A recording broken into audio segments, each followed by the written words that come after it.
அதிசயங்கள் செய்கிறவர் நம் அருகில் இருக்கிறார். அற்புதங்கள் செய்கிறவர் என்றும் நமக்குள் வசிக்கிறார். யோவான் 11ஆம் அதிகாரம் 1 முதல் 4 வசனத்தை நாம் வாசிக்க கேட்போம்.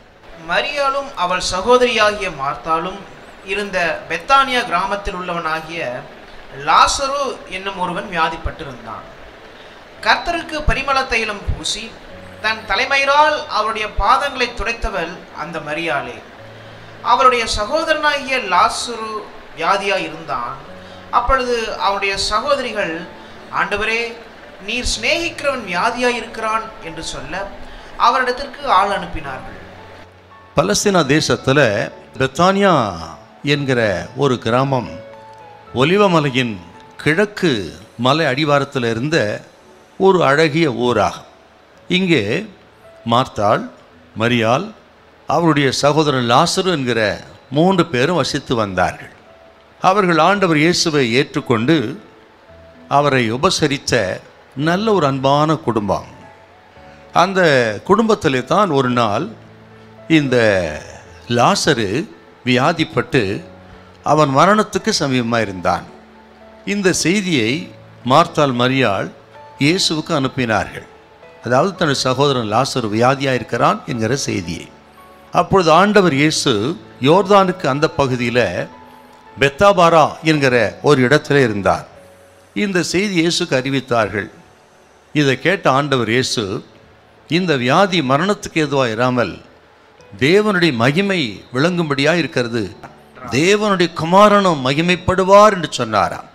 அப்படி சொல்லி வந்தவர்களுக்கு செய்தியை சொல்லி அனுப்பிவிட்டார். அவர்கள் போய்விட்டார்கள். பின்னும் இயேசு 2 நாள் அங்கே தங்கினார். 4 நாளான பிறகு பெத்தானியாவுக்கு இயேசு வந்தார். அதற்குள்ளாக லாசரு மரித்து அவன் அடக்க பண்ணப்பட்டு விட்டான். ஆண்டவர் இயேசு அதை கேள்விப்பட்டு லாசருவின் கல்லறைக்கு அருகே வந்து கல்லை எடுத்து போடுங்கள் என்று சொல்ல கல்லை எடுத்து போட்டார்கள். லாசருவே, வெளியே வா என்று ஆண்டவர் உரத்த சத்தமாய் கூப்பிட்டார். இந்த சத்தத்தை கேட்ட மரித்தவன் 4 நாளாகி நாறிப்போன சரீரத்தை உடையவன் அவன் உயிரோடு வெளியே வந்தான். கட்டை அவிழ்த்து விடுங்கள் என்று சொல்ல அவன் கட்டை அவிழ்த்து விட்டார்கள். அவள் சந்தோஷமாய் தங்கள் வீட்டுக்கு போனார்கள் என்று நம்ம பார்க்குறோம்.